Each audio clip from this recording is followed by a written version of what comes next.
CapCut pro যেভাবে আমরা ফ্রিতে ইউজ করব, আমি যেভাবে ভিডিওতে দেখাচ্ছি আপনারা ঠিক তেমনি দেখে ক্যাপকাট প্রোকে ফ্রিতে ইউজ করতে পারবেন। স্টোর থেকে ক্যাপকাটটি নামানোর পর আমরা অ্যাপের সেটিং এ চলে যাব। সেটিং এ যাওয়ার পর ক্যাপকাটের স্টোরেজটা আমরা ক্লিয়ার করে দেব, যাতে করে আপডেট বাসনটা চলে যায়। তারপর আমরা নেট কানেকশনটা অফ করে দিব, যাতে করে আপডেট হতে না পারে। তারপর আমরা ক্যাপকাটে চলে যাব। ক্যাপকাটে আসার পর দেখেন ওল্ড বাসন হয়ে গেছে।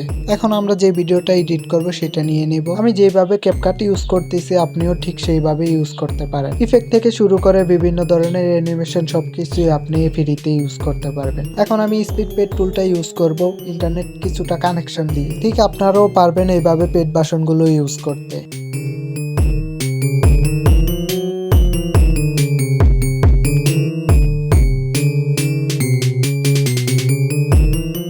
স্পিড সোলো এবং ডাউনটা আমার ইচ্ছা মতন করার পর আমি এখন ভিডিওর মধ্যে পেড ইফেক্ট ব্যবহার করব। এখানে সবগুলো ইফেক্টই ব্যবহার করতে পারবেন। আমি জাস্ট একটা দেখিয়ে দিচ্ছি কিভাবে ইউজ করবেন। ভিডিওর মধ্যে ইফেক্ট ইউজ করে কিভাবে ইউটিউবে দিব সেটাও আমি আপনাদের দেখাবো। কত ভিউজ হচ্ছে, কিভাবে হচ্ছে, সবগুলোই আজকে দেখতে পারবেন। আমার এই ভিডিওটার মধ্যে একটা টেক্সট আছে, সেটাকে আমার একটা টেক্সট দিয়ে লুকিয়ে রাখলাম। তারপর আমরা এক্সপোর্ট করে দেব। এক্সপোর্ট হওয়ার সাথে সাথেই আমরা নেট কানেকশনটা অফ করে দিব, যাতে করে আপডেট না হয়। তারপর আমরা ইউটিউবে চলে আসবো, একটা মিউজিক সিলেক্ট করে আমাদের ভিডিওটা আপলোড দিয়ে দিব।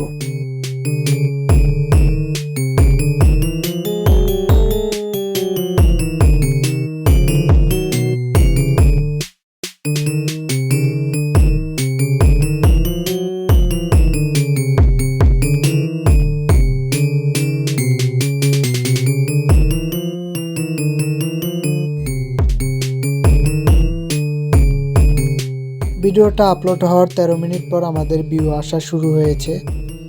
এভাবে খুব সহজেই আপনারা ক্যাপকাট প্রোটা ইউজ করতে পারবেন।